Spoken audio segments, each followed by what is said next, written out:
Have you ever wondered why milk is always sold in square cartons and cola is put into round bottles? You might have never thought about it, but once you snap out of it, you can see through half the tricks in this world at a glance that I in today's episode. We'll use 5 specific examples to give you the mindset of an economist. Water can save lives. So why is it so cheap?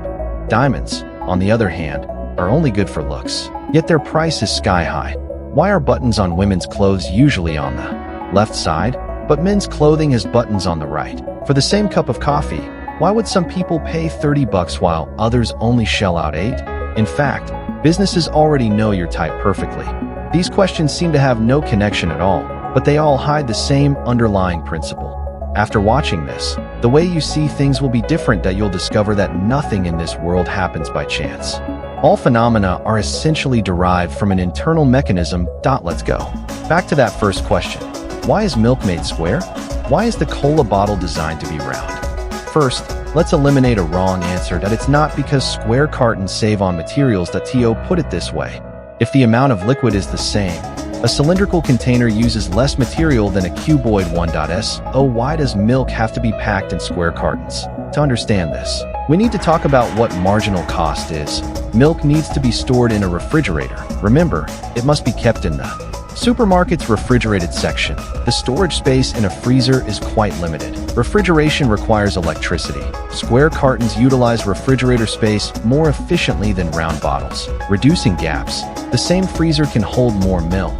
Cola actually doesn't need to be in the fridge. That it sits on regular shelves. The cost of shelf space is much lower.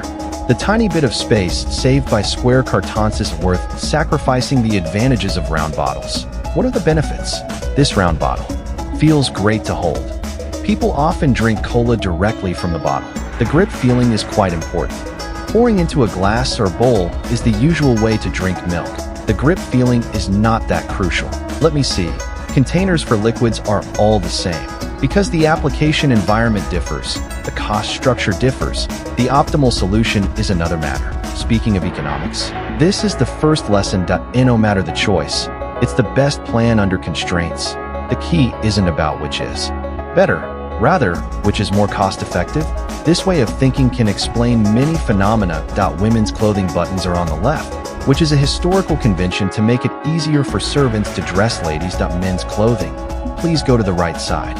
When buttons first appeared, wealthy women usually have maids to help them dress. When a maid buttons up a lady's dress, she uses her right hand, so the buttons naturally end up on the left side of the lady's clothes. Men, however, dress themselves, they button up using their right hand, so the buttons are on the right side. After a few hundred years, this habit has been preserved. No one wants to bear the cost of changing the standard. Why do 24-hour convenience stores have locks on their doors? Because convenience stores weren't originally designed for 24-hour operation. Doors are products of standardized manufacturing. Every door comes with a lock. Customizing a door without a lock is actually more expensive. This is how economists see the world, not asking why it is this way, but asking what factors make it worthwhile. Once you understand this, you can see through many of the tricks behind pricing. Take the same cup of coffee. Why does one person pay 30 yuan and another pay 8 yuan? It's not that they're buying different things, it's the same Starbucks, the same latte, but students get a student price, members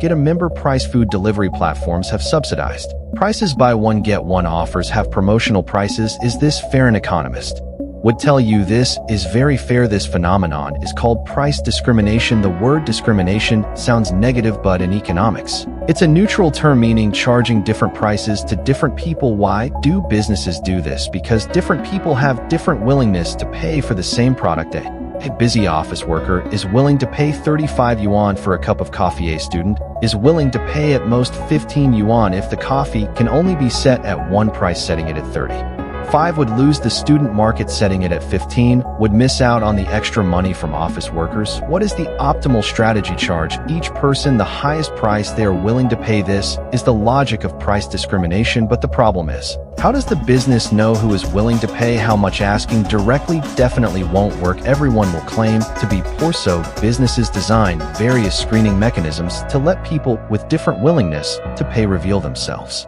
automatically. The most classic example is coupons. Why not just lower the price instead of making customers clip coupons? Because those willing to spend time clipping coupons indicate they are price sensitive. Their willingness to pay is low.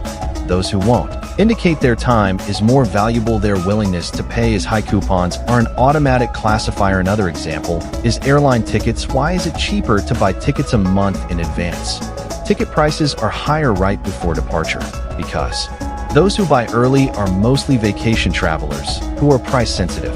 Those who buy at the last minute are often business travelers who are time sensitive and don't mind spending more. Why is movie theater popcorn so expensive? Because movie tickets are used as loss leaders, and popcorn is where the real profit comes from. People willing to buy expensive popcorn show a high willingness to pay for this movie experience. The theater can make more money from them. This makes sense. You see, price. Discrimination isn't about ripping people off. It's about improving overall social efficiency. Everyone can buy goods at the price they are willing to pay, and businesses can also make a profit. But there's a deeper contradiction here. Why are some things that are clearly very valuably so cheap, while other things that are practically useless are incredibly expensive? There's a famous problem in economics history called the diamond water paradox. Water is essential for life. Without water, people die. Diamonds, aside from decorative purposes, have almost no practical use. But why is a diamond thousands of times more expensive than water? This question puzzled economists for centuries, until a concept was proposed: marginal utility. What is utility? It's the satisfaction something gives you. What is marginal utility? It's the additional satisfaction from one more unit of that item. Water has high total utility, but because water is abundant, you already drink 8 glasses a day.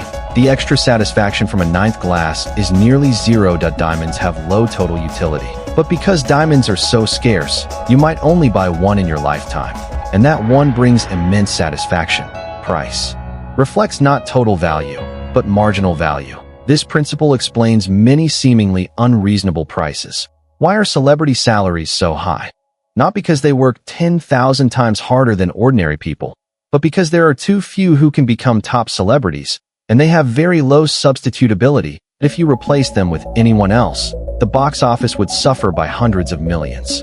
Why are programmer salaries rising so fast? Not because coding is more noble than carrying bricks, but because a programmer's marginal output is very high. A good programmer's code can serve 100 million users, while a good brick carrier can only move so many bricks in a day.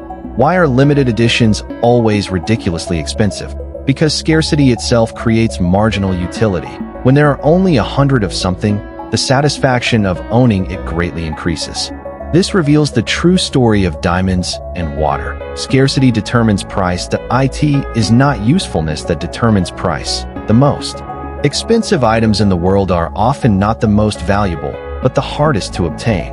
Yet in certain situations, even when everyone knows the best solution, collective decision-making can still slide toward failure. Have you ever experienced a scene like this? At a concert, the people in the front rows stand up. You have to stand up too. The people in the back rows follow suit.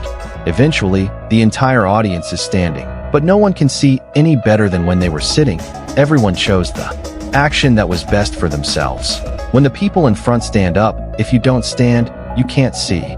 Yet the sum of all individual rational choices results in everyone being more tired and no one benefits. This is the well-known collective action dilemma in economics. When individual rationality is added up, it turns into collective irrationality.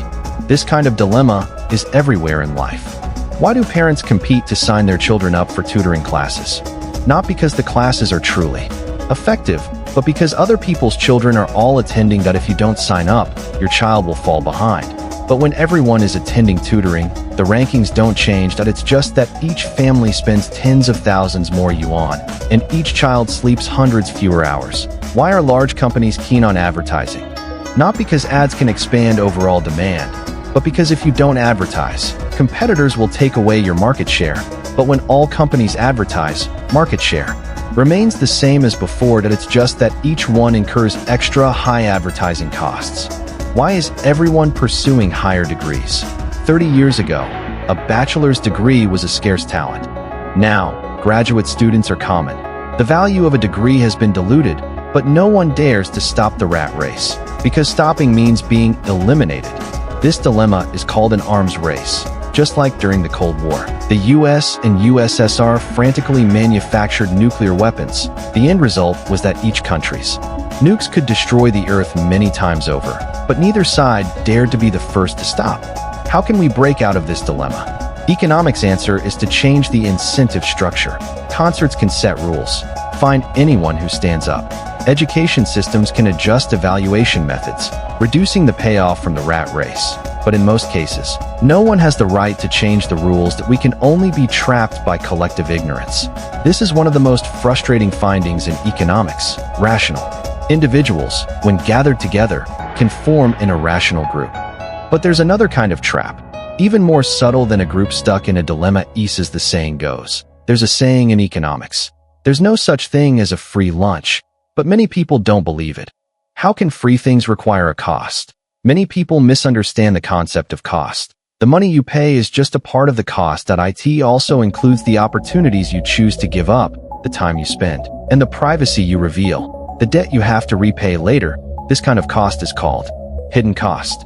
Things that don't cost money often hide the biggest price. Why are online services so keen on offering freebies? You're paying with your privacy, your browsing history, how you spend your money, your social circles. All this data is sold off to advertising companies. The true value of these items is often underestimated by us. Why are free trial benefits always so generous?